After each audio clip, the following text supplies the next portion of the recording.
வணக்கம் நண்பர்களே. நாம இன்னைக்கு பார்க்க போற விஷயம் கொஞ்சம் ஆழமானது, தீவிரமானது. மனிதகுலத்துக்கு கிடைச்சிருக்கிற ஒரு கடைசி வாய்ப்பு பத்தி தான் பேச போறோம். மாமுனிவர் அகத்தியரோட மன்றாட்டால சித்தர்கள் சில ரகசியங்களை நமக்காக வெளியிட்டிருக்காங்க. அப்படி என்ன ரகசியங்கள் அது? வாங்க உள்ள போய் விரிவாக பார்க்கலாம். ஒரு அழிவு காத்துக்கிட்டு இருக்கு, ஆனா அது பக்கத்துல கூட போயிடக்கூடாது. கேட்கவே ஒரு மாதிரி இருக்குல்ல?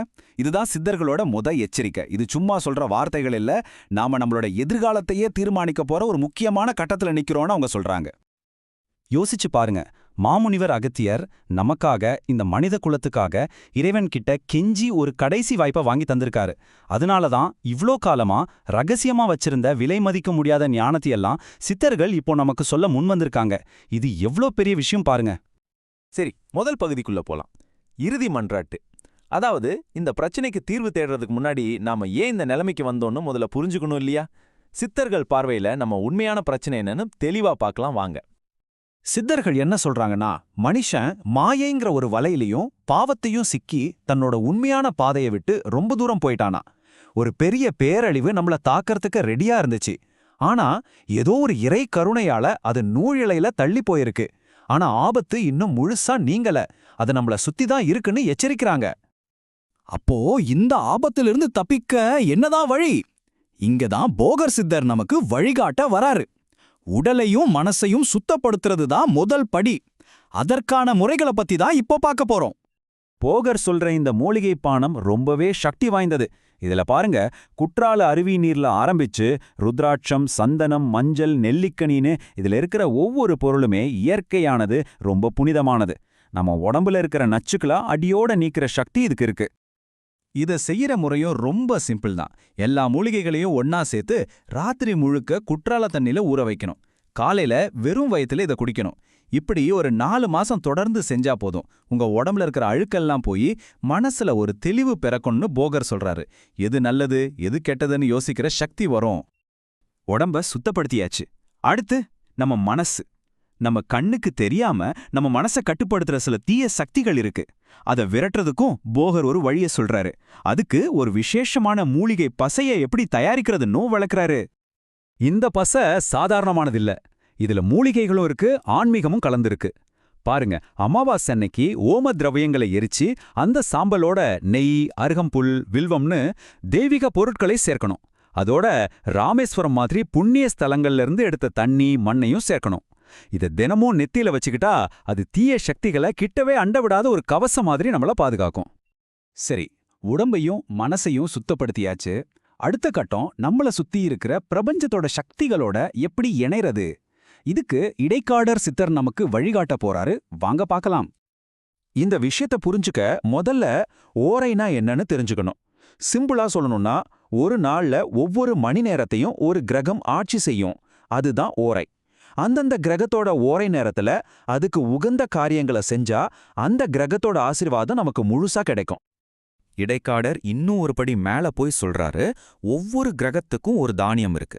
உதாரணத்துக்கு சனி பகவானோட பாதிப்பு குறையணுமா, அப்போ சனி ஓரை வர்ற நேரத்துல எள்ளுல செஞ்ச உணவை சாப்பிடுங்க. இதே மாதிரி சூரிய ஓரையில கோதுமை, சந்திர ஓரையில அரிசின்னு சரியான நேரத்துல சரியான உணவை சாப்பிட்டா நோய்கள் குணமாகும், கிரகங்களோட அருளும் கிடைக்கும். இப்போ ஒரு ரொம்ப ஆழமான விஷயத்துக்கு வரோம். நல்லா கவனிங்க.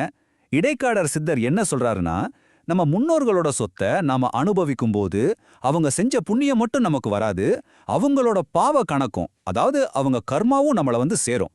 இந்த கர்மா கணக்க சரிபார்க்கிற வேலை சனி பகவானுடையது. ஐயோ, அப்ப இதுக்கு வழியே இல்லையான்னு பயப்படாதீங்க. அதுக்கும் சித்தர் ஒரு எளிய பரிகாரத்தை சொல்றாரு. நாமளே சொந்தமா நெல் பயிர் செஞ்சு நம்ம உழைப்புல விளைஞ்ச அந்த நெல்லை அறுவடை பண்ணி சிவன் கோவிலுக்கு தானமா கொடுக்கணும். இப்படி செய்யறப்போ அந்த தர்மம் நம்ம முன்னோர்களோட பாவ கணக்க சரி செஞ்சு நமக்கு புண்ணியத்தை சேர்க்கும். ஓகே, உடல், மனம், அப்புறம் பிரபஞ்சம், இது எல்லாத்தையும் பார்த்தாச்சு. இப்போ நாம ஆன்மாவோட ஆழத்துக்கு போக போறோம். மந்திரங்களோட ஒளியும் புனிதமான இடங்களோட சக்தியும் நம்ம ஆன்மாவை எப்படி தூய்மைப்படுத்துதுன்னு பார்க்கலாம். மாணிக்கவாசகர் எழுதின திருவாசகத்துக்குள்ள பெரிய சக்தி ஒளிஞ்சிருக்கு. அதுல 2 பதிகத்தை சித்தர்கள் முக்கியமா சொல்றாங்க. ஒன்னு திருப்பூவல்லி. அமாவாசை அன்னைக்கு காவிரி கரையில நவதானிய விளக்கு ஏத்தி இத சொன்னா அகத்தியரோட ஆசீர்வாதமே நேரடியா கிடைக்கும். 2வது யாத்திரை 10. நீங்க எங்க இருந்தாலும் சரி, மனசால திருவண்ணாமலையை நினைச்சுக்கிட்டு இத பாடினாலே போதும், அங்க போன புண்ணியம் உங்களுக்கு வந்து சேரும். திருவண்ணாமலையோட சக்திய பத்தி என்ன சொல்றது? சித்தர்களே சொல்றாங்க பாருங்க. 10 மைல் தூரத்துல இருந்தா கூட அந்த மலையோட புனித சக்தி நம்ம மேல விழுந்துகிட்டே இருக்குமா. அங்க போய் மனமுருகி வேண்டினா இறைவன் கண்டிப்பா இறங்கி வந்து வரம் கொடுப்பார்னு உறுதியா சொல்றாங்க. அப்போ இதிலிருந்து என்ன தெரியுது? அந்த இடத்தோட சக்தி அவ்ளோ பெருசு.